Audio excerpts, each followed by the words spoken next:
Hello everyone, welcome back to my channel. आज हम लोग दोस्तों जानेंगे कि मौलिक अधिकार क्या होता है।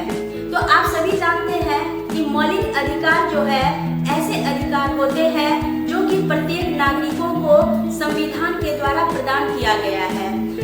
मौलिक अधिकार को संविधान में भाग 3 के अनुच्छेद 12 से 35 के अंतर्गत रखा गया है। अब यहाँ हम दोस्तों ये भी जानेंगे कि मौलिक अधिकार को 6 बराबर भागों में बांटा गया है और ये 6 बराबर भागों में जो पहला भाग है मौलिक अधिकार का, तो वो है समानता का अधिकार। तो जब हम समानता की अधिकार की बात करते हैं तो इस अधिकार को संविधान के अनुच्छेद 14 से 18 के अंतर्गत शामिल किया गया है।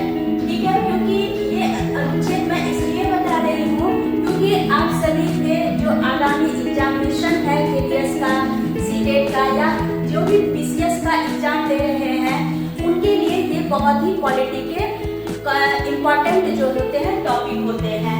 अब यहाँ पर दूसरे मौलिक अधिकार की बात करेंगे। दूसरा मौलिक अधिकार है स्वतंत्रता का अधिकार। स्वतंत्रता के अधिकार को संविधान के अनुच्छेद 19 से 22 के अंतर्गत रखा गया है। ठीक है, चलिए अब मौलिक अधिकार का तीसरा भाग हम देखेंगे, जिसका नाम है शोषण के विरुद्ध अधिकार। शोषण के विरुद्ध अधिकार को संविधान के अनुच्छेद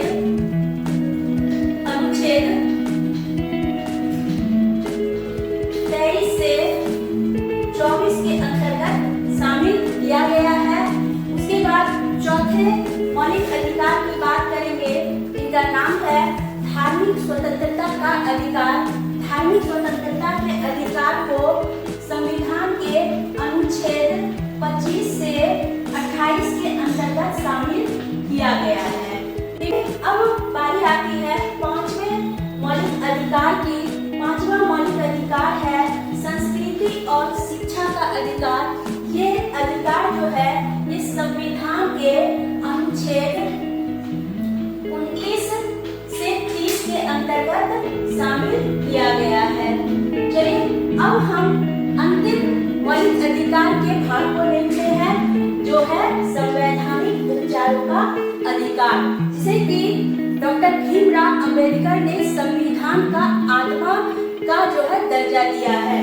ठीक है, तो इस संवैधानिक उपचारों के अधिकार को अनुच्छेद 32 के अंतर्गत शामिल किया गया है। तो इस तरह से आज का ये मौलिक अधिकार से संबंधित जानकारी आप सभी दोस्तों को कैसा लगा जरूर कमेंट करके बताइएगा।